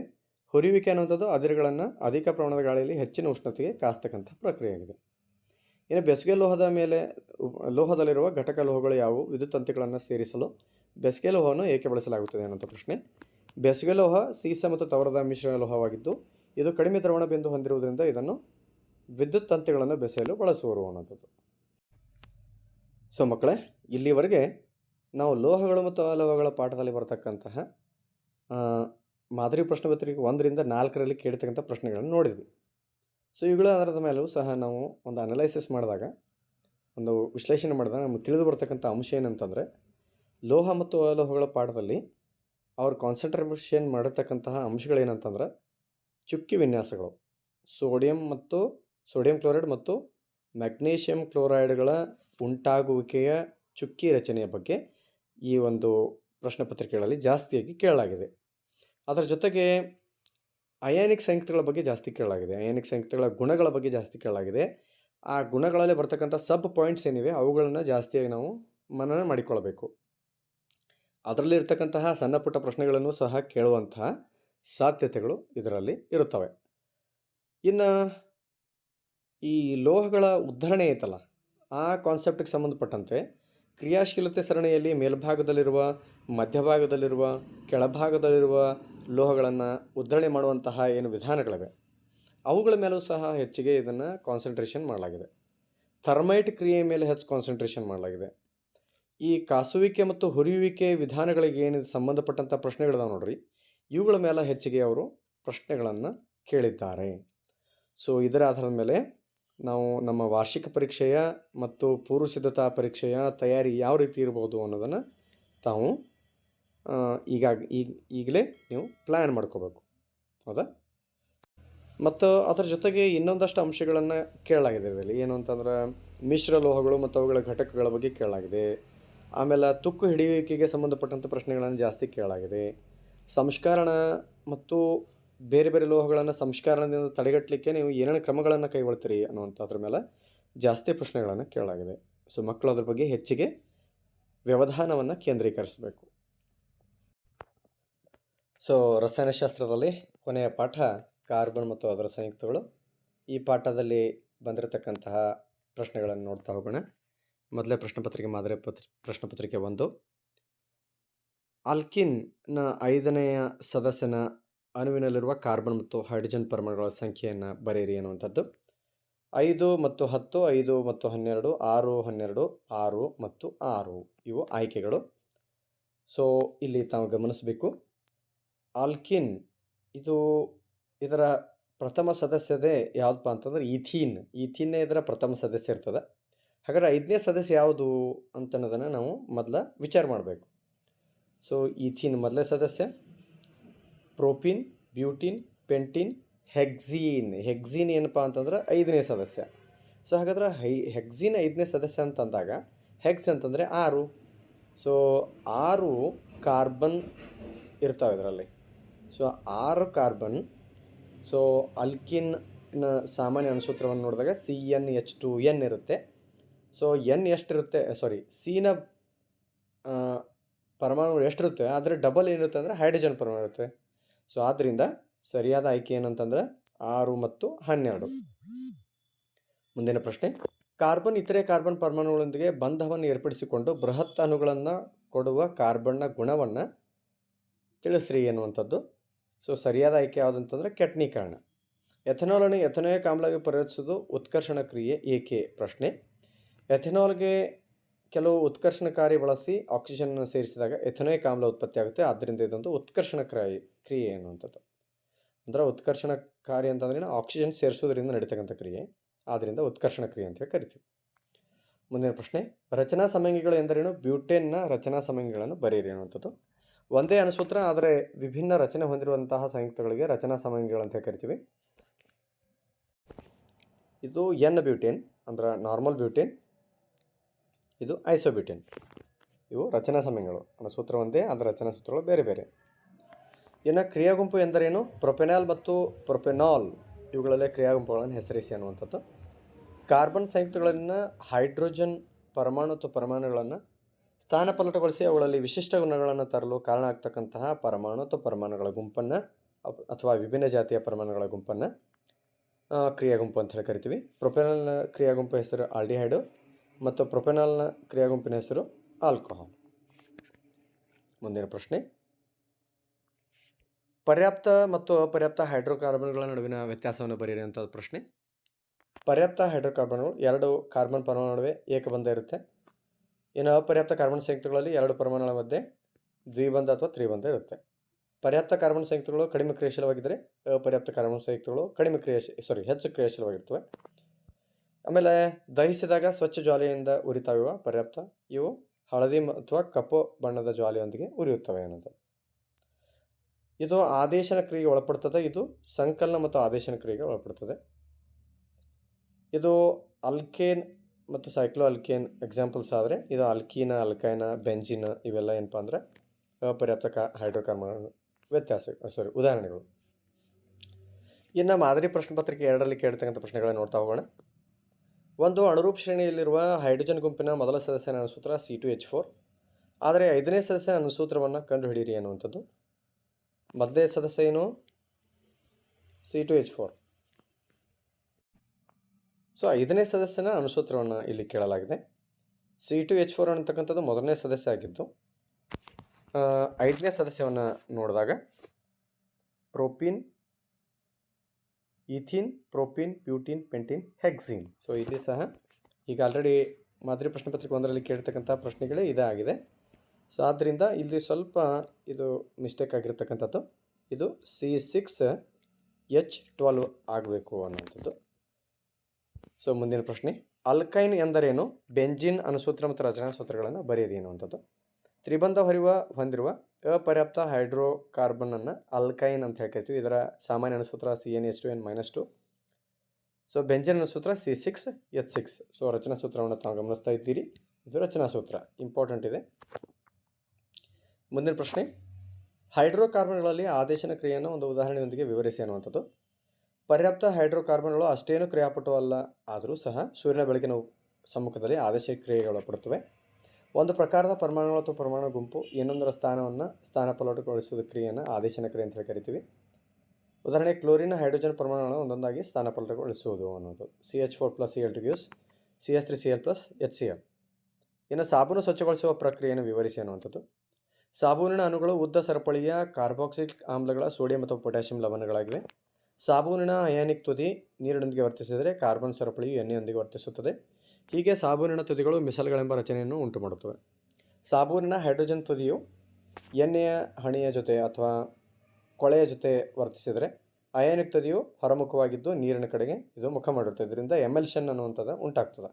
ಹೀಗೆ ಸಾಬೂನಿನ ಮಿಸೆಲ್ನಿಂದ ಕೊಳೆಯನ್ನು ಕಿತ್ತು ತೆಗೆಯಲು ಸಹಾಯ ಮಾಡುತ್ತದೆ ಅನ್ನುವಂಥದ್ದು. ಇನ್ನೊಂದು ಪ್ರಶ್ನೆ ಇದೆ. ಕಾರ್ಬನ್ ಪರಮಾಣುವು C4- ಆ್ಯನಯಾನ್ ಮತ್ತು C4+ ಕ್ಯಾಟಯನ್ನು ಉಂಟು ಮಾಡುವುದಿಲ್ಲ ಏಕೆ ಅನ್ನುವಂಥದ್ದು. ಸೊ ಇಲ್ಲಿ ಕಾರ್ಬನ್ 4 ಎಲೆಕ್ಟ್ರಾನ್ಗಳನ್ನು ಪಡೆದುಕೊಳ್ಳುವಂತಾದರೆ 6 ಪ್ರೋಟಾನ್ಗಳು ಇರತಕ್ಕಂತಹ ಬೀಜಕೇಂದ್ರವು 10 ಎಲೆಕ್ಟ್ರಾನ್ಗಳನ್ನು ಹಿಡಿದುಕೊಳ್ಳುವಷ್ಟು ಸಾಮರ್ಥ್ಯ ಅದಕ್ಕೆ ಇರೋದಿಲ್ಲ. ಆದ್ದರಿಂದ ಇಲೆಕ್ಟ್ರಾನ್ಗಳನ್ನು ಪಡೆದುಕೊಳ್ಳೋದು ಕಷ್ಟ ಸಾಧ್ಯ ಅನ್ನುವಂಥದ್ದು. ಕಾರ್ಬನ್ ಪ್ರಮಾಣ 4 ಎಲೆಕ್ಟ್ರಾನ್ಗಳನ್ನು ಕೊಳ್ಳುವಂತಾದರೆ ಕಾರ್ಬನ್ನಿಂದ 4 ಎಲೆಕ್ಟ್ರಾನ್ಗಳನ್ನು ತೆಗೆಯಲು ಬೇಕಾದಂಥ ಶಕ್ತಿ ಹೆಚ್ಚಾಗಿರ್ತದೆ. ಇದರಿಂದಾಗಿ ಬೀಜ ಕೇಂದ್ರದಲ್ಲಿ 6 ಪ್ರೋಟಾನ್ಗಳುಳ್ಳ ಕಾರ್ಬನ್ ಕ್ಯಾಟಯನ್ ಕೇವಲ 2 ಎಲೆಕ್ಟ್ರಾನ್ ಒಂದೇ ಉಳಿಯುತ್ತದೆ ಅನ್ನುವಂಥದ್ದು. ಸೊ ಆದ್ದರಿಂದ ಕಾರ್ಬನ್ ಪರಮಾಣುವು C4- ಆ್ಯನಯನ್ನು ಮತ್ತು C4+ ಕ್ಯಾಟಯನನ್ನು ಸಹ ಇದು ಉಂಟು ಮಾಡುವುದಿಲ್ಲ. ಆದ್ದರಿಂದ ಸಹವೆಲೆನ್ಸಿ ಬಂಧವನ್ನು ಉಂಟು ಮಾಡುತ್ತದೆ ಅನ್ನುವಂಥದ್ದು. ನೈಟ್ರೋಜನ್ ಅಣು ಮತ್ತು ಈಥೇನ್ ಅಣುಗಳ ಚುಕ್ಕಿ ರಚನೆಗಳನ್ನು ಬರೆಯಿರಿ ಅನ್ನುವಂಥದ್ದು. ಸೊ ಈ ಚುಕ್ಕಿ ರಚನೆಗಳನ್ನು ತಾವು ಗಮನಿಸ್ತಾ ಇದ್ದೀರಿ. ಇನ್ನು ಮಾದರಿ ಪ್ರಶ್ನೆ ಪತ್ರಿಕೆ 3ರಲ್ಲಿ ಕೇಳಿರುವಂಥ ಪ್ರಶ್ನೆಗಳು. ಕೆಳಗೆ ಕೊಟ್ಟಿರುವ ರಚನಾ ಸೂತ್ರಗಳನ್ನು ಸಾವಯವ ಸಂಯುಕ್ತಗಳನ್ನು ಹೆಸರಿಸಿ ಅನ್ನುವಂಥದ್ದು. ಸೊ ಇಲ್ಲಿ ರಚನಾ ಸೂತ್ರಗಳನ್ನು ನೋಡಿ ಅವುಗಳ ಹೆಸರುಗಳನ್ನು ಹೆಸರಿಸಬೇಕು. ಸೊ ಇದು ಮಿಥೆನಾಲ್ ಆದರೆ ಇದು ಬ್ರೋಮೋ ಈಥೇನ್ ಅನ್ನುವಂಥದ್ದು, ಹೌದಾ, ಅಥವಾ ಇಥೈಲ್ ಬ್ರೋಮೈಡ್ ಅಂತ ಹೇಳೋ ಕರಿತೀವಿ ನಾವು. ಸಾಬೂನು ಸ್ವಚ್ಛಗೊಳಿಸ್ತಕ್ಕಂಥ ಪ್ರಕ್ರಿಯೆಯನ್ನು ವಿವರಿಸಿ. ಈಗ ಆಲ್ರೆಡಿ ಮಾದರಿ ಪ್ರಶ್ನೆ ಪತ್ರಿಕೆ 1ರಲ್ಲಿ ಕೇಳಿರ್ತಕ್ಕಂಥ ಪ್ರಶ್ನೆ ಇಂಪಾರ್ಟೆಂಟ್ ಇದೆ ಭಾಳಷ್ಟು. ನೆಕ್ಸ್ಟ್ ಎಸ್ಟರೀಕರಣ ಎಂದರೇನು, ಎಸ್ಟರ್ನ ಉಪಯೋಗಗಳನ್ನು ಬರೆಯಿರುವಂಥದ್ದು. ಆಮ್ಲ ಮತ್ತು ಆಲ್ಕೋಹಾಲ್ ನಡುವಿನ ಕ್ರಿಯೆಯಿಂದ ಎಸ್ಟರ್ಗಳು ಉಂಟಾಗುತ್ತವೆ. ಇದನ್ನು ಎಸ್ಟರೀಕರಣ ಕ್ರಿಯೆ ಅಂತ ಕರಿತೀವಿ. ಇದರಿಂದ ಸುವಾಸಿಕ ಮತ್ತು ಸ್ವಾದಕಗಳ ತಯಾರಿಕೆಯಲ್ಲಿ ಈ ಎಸ್ಟರ್ಗಳನ್ನು ಬಳಸುತ್ತಾರೆ. ಇನ್ನು ಪರ್ಯಾಪ್ತ ಮತ್ತು ಅಪರ್ಯಾಪ್ತ ಕಾರ್ಬನ್ ಸಂಯುಕ್ತಗಳ ನಡುವಿನ ವ್ಯತ್ಯಾಸಗಳನ್ನು ಬರೆಯಿರಿ. ಆಲ್ರೆಡಿ ಇದೀಗ ನಾವು ಅದನ್ನು ನೋಡಿದ್ದೇವೆ. ಇನ್ನು ರಚನಾ ಸಮಾಂಗಿಗಳು ಎಂದರೇನು, ಬ್ಯೂಟೇನ್ ರಚನಾ ಸಮಾಂಗಿಯನ್ನು ಬರೆಯಿರಿ. ಇದೂ ಸಹ ಆಲ್ರೆಡಿ ನಾವು ನೋಡಿರ್ತಕ್ಕಂಥ ಪ್ರಶ್ನೆ ಆಗಿದೆ. ಇನ್ನು ಮಾದರಿ ಪ್ರಶ್ನೆ ಪತ್ರಿಕೆ ಸಂಖ್ಯೆ 4. ಇತರೆ ಕಾರ್ಬನ್ ಪರಮಾಣುವಿಗೆ ಬಂಧವನ್ನು ಏರ್ಪಡಿಸಿಕೊಂಡು ಬೃಹತ್ ಅಣುಗಳನ್ನು ಉಂಟು ಮಾಡ್ತಕ್ಕಂತಹ ಕ್ರಿಯೆಗೆ ಏನಂತ ಕರೀತಾರೆ ಅನ್ನುವಂಥದ್ದು. ಇದನ್ನು ಸಹ ಮಾದರಿ ಪ್ರಶ್ನೆ ಪತ್ರಿಕೆಯಲ್ಲಿ ಕೇಳಲಾಗಿದೆ. ಮೊದಲೇ ಮಾದರಿ ಪ್ರಶ್ನೆ ಪತ್ರಿಕೆಯಲ್ಲಿ ಕೆಟ್ನೀಕರಣ ಅಂತೇಳಿ ಕರಿತೀವಿ. ಮುಂದಿನ ಪ್ರಶ್ನೆ. 3 ಕಾರ್ಬನ್ ಪರಮಾಣುಗಳನ್ನು ಹೊಂದಿರುವ ಕೀಟೋನ್ನ ರಚನಾ ಸೂತ್ರವನ್ನು ಬರೆಯಿರಿ ಅನ್ನುವಂಥದ್ದು. ಸೊ 3 ಕಾರ್ಬನ್ ಪರಮಾಣುಗಳನ್ನು ಹೊಂದಿರತಕ್ಕಂಥ ಕೀಟೋನನ್ನು ಈ ರೀತಿ ನಾವು ರಚಿಸಬಹುದು, ಹೌದಾ. ಇದಕ್ಕೆ ಪ್ರೊಪೆನೋನ್ ಅಂಥೇಳಿ ಕರಿತೀವಿ. ಈ ಕೆಳಗಿನ ರಾಸಾಯನಿಕ ಕ್ರಿಯೆಯ ಸಮೀಕರಣಗಳನ್ನು ಗಮನಿಸಿ ಕೇಳಿರುವ ಪ್ರಶ್ನೆಗಳಿಗೆ ಉತ್ತರಿಸಿರಿ. ಅಯೋಡಿನ್ ಟಿಂಕ್ಚರ್ನಲ್ಲಿ ಬಳಸುವ ಹೈಡ್ರೋಕಾರ್ಬನ್ನ ಸಂಯುಕ್ತ ಬಿಸಿಯಾದ ಸಾರಯುಕ್ತ H2SO4ದೊಂದಿಗೆ ವರ್ತಿಸಿದಾಗ ಇಲ್ಲಿ ಎ ಅನ್ನುವಂಥದ್ದನ್ನು ನೀಡಲಾಗಿದೆ, ಪ್ಲಸ್ H2 ಅನ್ನುವಂಥದ್ದನ್ನು ನೀಡಲಾಗಿದೆ. ಎರಡನೇದು ಎ ಅಂತ ಕೊಟ್ಟು ನಿಕ್ಕಲ್ ಅಂತ ಕೊಟ್ಟು ಬಿ ಅನ್ನುವಂಥದ್ದನ್ನು ಕಂಡುಹಿಡಿಯಿರಿ ಅನ್ನುವಂಥದ್ದು. ಅಂದರೆ ಎ ಅನ್ನು ಕಂಡುಹಿಡಿದು ಆಮೇಲೆ ಎ ಅನ್ನು ಹೈಡ್ರೋಜನೀಕರಣಕ್ಕೆ ಒಳಪಡಿಸಿದಾಗ ಬಿ ಅನ್ನುವಂಥ ಸಿಗ್ತದೆ ಅನ್ನುವಂಥದ್ದನ್ನು ಇಲ್ಲಿ ಕೇಳಲಾಗಿದೆ. ಹಾಗಾದರೆ ಎ ಮತ್ತು ಬಿ ಎರಡನ್ನು ಗುರುತಿಸಿರಿ ಅನ್ನುವಂಥ ಪ್ರಶ್ನೆ ಕೇಳಿರ್ಬೋದು ಕೆಳಗಡೆ. ನೋಡಿರಿ, ಎ ಮತ್ತು ಬಿ ಉತ್ಪನ್ನಗಳನ್ನು ಹೆಸರಿಸಿ. ಎ ಮತ್ತು ಬಿ ಉತ್ಪನ್ನಗಳಲ್ಲಿ ಪರ್ಯಾಪ್ತ ಅಪರ್ಯಾಪ್ತ ಉತ್ಪನ್ನಗಳನ್ನು ಗುರುತಿಸಿ ಅನ್ನುವಂಥದ್ದು. ಸೊ ಇಲ್ಲಿ ಎ ಅನ್ನುವಂಥದ್ದು ಏನಪ್ಪ ಅಂದರೆ ಈಥೀನ್ ಅಂತ ಹೇಳ್ತೀವಿ ನಾವು, ಈಥೀನ್. ಬಿ ಅನ್ನುವಂಥದ್ದು ಈಥೇನ್ ಅನ್ನುವಂಥದ್ದು, ಹೌದಾ. ಸೊ ಈಥೇನ್ ಅಂತಕ್ಕಂಥದ್ದು ಅಪರ್ಯಾಪ್ತವಾಗಿದ್ದು ಈಥೇನ್ ಅನ್ನುವಂಥದ್ದು ಪರ್ಯಾಪ್ತವಾಗಿದೆ ಅನ್ನುವಂಥದ್ದು. ಸೊ ಇಲ್ಲಿ ಕೇಳತಕ್ಕಂಥ ಪ್ರಶ್ನೆಯನ್ನು ಸೂಕ್ಷ್ಮವಾಗಿ ಗಮನಿಸಿದಾಗ ಅಯೋಡಿನ್ ಟಿಂಕ್ಚರ್ನಲ್ಲಿ ಬಳಸ್ತಕ್ಕಂಥ ಹೈಡ್ರೋಕಾರ್ಬನ್ ಯಾವುದು ಅಂತ ಪ್ರಶ್ನೆ ಕೇಳಿದಾರೆ ಇಲ್ಲಿ. ಸೊ ಟಿಂಕ್ಚರ್ ಆಫ್ ಅಯೋಡಿನನ್ನು ಅಥವಾ ಅಯೋಡಿನ್ನ ಕರಗಿಸಲಿಕ್ಕೆ ಬಳಸ್ತಕ್ಕಂತಹ ಒಂದು ದ್ರಾವಕ ಯಾವುದು ಅಂತಂದ್ರೆ ಆಲ್ಕೋಹಾಲ್, ಹೌದಾ. ಸೊ ಈ ಆಲ್ಕೋಹಾಲನ್ನು H2SO4 ದ್ರಾವಣದ ಸಹಾಯದಿಂದ ಬಿಸಿ ಮಾಡಿದಾಗ ಸಿಗ್ತಕ್ಕಂತಹ ಉತ್ಪನ್ನ ಯಾವುದತ್ತು ಅಂದ್ರೆ ಎ ಯಾವುದಪ್ಪ ಅಂತಂದ್ರೆ ಈಥೀನ್. ಸೊ ಇದೇ ಈಥೀನನ್ನು ಹೈಡ್ರೋಜನೀಕರಣಕ್ಕೆ ಒಳಪಡಿಸಿದಾಗ ಸೊ ನಮಗೆ ಈಥೇನ್ ಅನ್ನುವಂಥದ್ದು ಸಿಗ್ತದೆ ಅನ್ನೋದು. ಡಬಲ್ ಬಾಂಡ್ ಇದ್ದದ್ದು ಏನಾಗ್ತದೆ, ಸಿಂಗಲ್ ಬಾಂಡ್, ಅಂದ್ರೆ ಪರ್ಯಾಪ್ತ ಇದ್ದದ್ದು ಅಪರ್ಯಾಪ್ತ ಆಗ್ತದೆ. ಹಾಗಾದ್ರೆ ಹೈಡ್ರೋಜನೀಕರಣವನ್ನು ಯಾವಾಗ ಬಳಸ್ತೀವಪ್ಪ ಅಂದ್ರೆ ಅಪರ್ಯಾಪ್ತ ಕಾರ್ಬನ್ ಸಂಯುಕ್ತಗಳನ್ನು ಪರ್ಯಾಪ್ತ ಕಾರ್ಬನ್ ಸಂಯುಕ್ತಗಳಾಗಿ ಪರಿವರ್ತಿಸಲಿಕ್ಕೆ. ಸೊ ಈ ರೀತಿ ನಾವು ಅದನ್ನು ವಿಚಾರ ಮಾಡಿ ಬೆಳೆಸಬೇಕು. ಸೊ ಕೆಳಗಿನ ಪ್ರಶ್ನೆಗಳಿಗೆ ಉತ್ತರಿಸಿ ಅನ್ನುವಂಥದ್ದು. ರಚನಾ ಸಮಾಂಗಿಗಳು ಒಂದೇ ಅಣುಸೂತ್ರ ಆದರೆ ವಿಭಿನ್ನ ರಚನೆ ಹೊಂದಿರುವ ಸಂಯುಕ್ತಗಳಿಗೆ ರಚನಾ ಸಮಾಂಗಿಗಳು ಅಂತ ಕರಿತೀವಿ. ಎಸ್ಟ್ರೀಕರಣ ಆಮ್ಲ ಮತ್ತು ಆಲ್ಕೋಹಾಲ್ ನಡುವಿನ ಕ್ರಿಯೆಯಿಂದ ಎಸ್ಟರುಗಳು ಉಂಟಾಗುವ ಕ್ರಿಯೆ. ಮಿಶ್ರಲಗಳು ಅಂತಂದ್ರೆ ಸಾಬೂನಿನ ಅಯಾನಿಕ್ ತುದಿ ನೀರಿನೊಂದಿಗೆ ಮತ್ತು ಕಾರ್ಬನ್ ಸರಪಳಿಯು ಎಣ್ಣೆಯೊಂದಿಗೆ ವರ್ತಿಸಿದಾಗ ಉಂಟಾಗ್ತಕ್ಕಂಥ ರಚನೆ.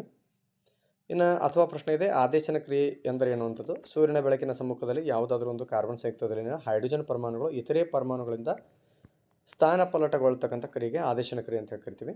ಅತ್ಯಂತ ಸರಳ ಹೈಡ್ರೋಕಾರ್ಬನನ್ನು ಹೆಸರಿಸಿ ಇದರ ಅಣುಸೂತ್ರ ಬರೆಯಿರಿ ಎನ್ನುವಂಥದ್ದು. ಅತ್ಯಂತ ಸರಳ ಹೈಡ್ರೋಕಾರ್ಬನ್ ಯಾವುದು ಅಂತಂದ್ರೆ ಮೀಥೇನ್.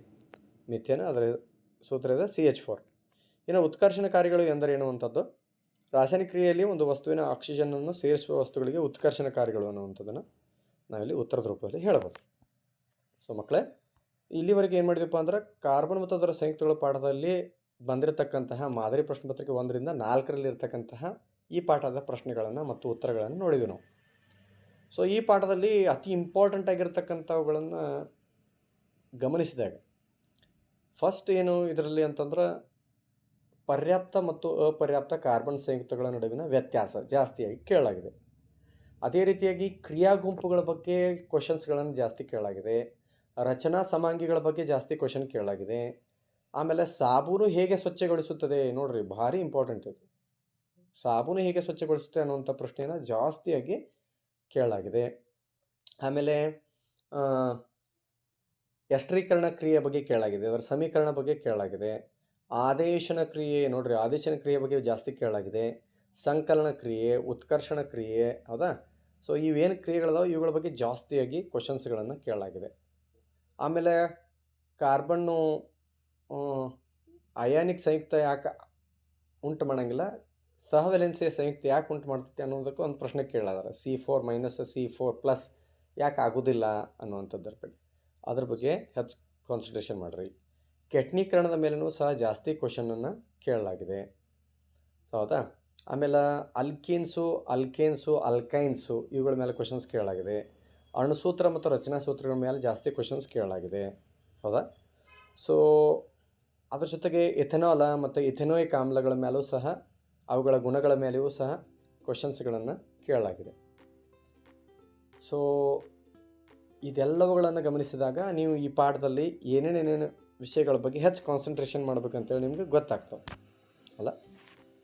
ಸೊ ಮುದ್ದು ಮಕ್ಕಳೇ, ಇಲ್ಲಿವರೆಗೆ ನಾವು ಮಂಡಳಿಯವರು ಬಿಡುಗಡೆಗೊಳಿಸಿರತಕ್ಕಂತಹ ವಿಜ್ಞಾನ ಪರೀಕ್ಷೆಗೆ ಮಾದರಿ ಪ್ರಶ್ನೆ ಪತ್ರಿಕೆ 1, 2, 3 ಮತ್ತು 4 ಸವಿವರವಾಗಿ ವಿಶ್ಲೇಷಣೆಗೆ ಒಳಪಡಿಸಿದಾಗ ರಸಾಯನಶಾಸ್ತ್ರ ವಿಭಾಗದಲ್ಲಿ ಪ್ರತಿ ಪಾಠದಲ್ಲಿ ಕೇಳಿರುವಂತಹ ಪ್ರಶ್ನೆಗಳನ್ನು ನೋಡಿದಾಗ ನಮಗೀಗ ಸಂಪೂರ್ಣವಾಗಿ ಐಡಿಯಾ ಬರಲಿಕ್ಕೆ ಪ್ರಾರಂಭ ಆಗ್ತದೆ. ಏನು ಐಡಿಯಾ ಬರ್ತದೆ ಅಂತಂದ್ರೆ,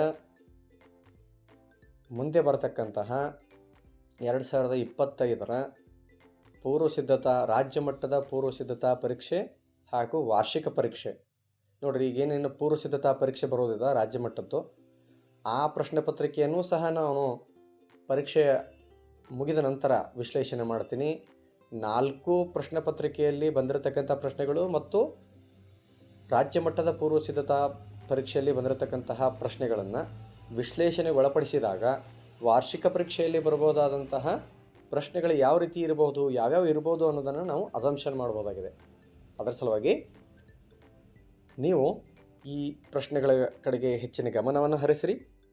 ಮತ್ತು ಇದೇ ರೀತಿಯಾಗಿ ನೆಕ್ಸ್ಟ್ ವಿಡಿಯೋದಲ್ಲಿ ನಾವು ಏನು ಮಾಡ್ತೀವತ್ತಂದ್ರೆ, ಭೌತ ವಿಜ್ಞಾನದಲ್ಲಿ ಮಾದರಿ ಪ್ರಶ್ನೆ ಪತ್ರಿಕೆ 1ರಿಂದ 4ರಲ್ಲಿ ಕೇಳಿರ್ತಕ್ಕಂಥ ಪ್ರಶ್ನೆಗಳು, ಜೀವ ವಿಜ್ಞಾನದಲ್ಲಿ ಮಾದರಿ ಪ್ರಶ್ನೆ ಪತ್ರಿಕೆ 1ರಿಂದ 4ರಲ್ಲಿ ಕೇಳಿರ್ತಕ್ಕಂಥ ಪ್ರಶ್ನೆಗಳನ್ನು ಚಾಪ್ಟರ್ ವೈಸ್ ಅಂದರೆ ಪಾಠವಾರು ವಿಶ್ಲೇಷಣೆ ಮಾಡಿ ಯಾವ ಪ್ರಶ್ನೆಗಳು ಹೆಚ್ಚಿಗೆ ಇಂಪಾರ್ಟೆಂಟ್ ಅದಾವ, ಯಾವುದ್ರ ಮೇಲೆ ಹೆಚ್ಚು ಕಾನ್ಸಂಟ್ರೇಷನ್ ಮಾಡಬೇಕು ಅನ್ನೋದನ್ನು ಸವಿವರವಾಗಿ ಮುಂದಿನ ವಿಡಿಯೋಗಳಲ್ಲಿ ನಾನು ಮಾಡ್ತೇನೆ. ಅದೇ ರೀತಿಯಾಗಿ ರಾಜ್ಯ ಮಟ್ಟದ 2025ರ ರಾಜ್ಯ ಮಟ್ಟದ ಪೂರ್ವಸಿದ್ಧತಾ ಪರೀಕ್ಷೆಯ ಪ್ರಶ್ನೆ ಪತ್ರಿಕೆಯನ್ನು ಸಹ ಮುಂದಿನ ವಿಡಿಯೋಗಳಲ್ಲಿ ನಾವು ವಿಶ್ಲೇಷಣೆ ಮಾಡ್ತೀವಿ.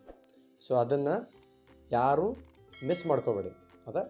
ಸೊ ಅದರ ಸಲುವಾಗಿ ಮುಂದಿನ ವಿಡಿಯೋಗಳಿಗಾಗಿ ಮತ್ತೆ ನಾವು ವಿಡಿಯೋಗಳನ್ನು ಗಮನಿಸ್ತಾ ಇರ್ತೀರಿ.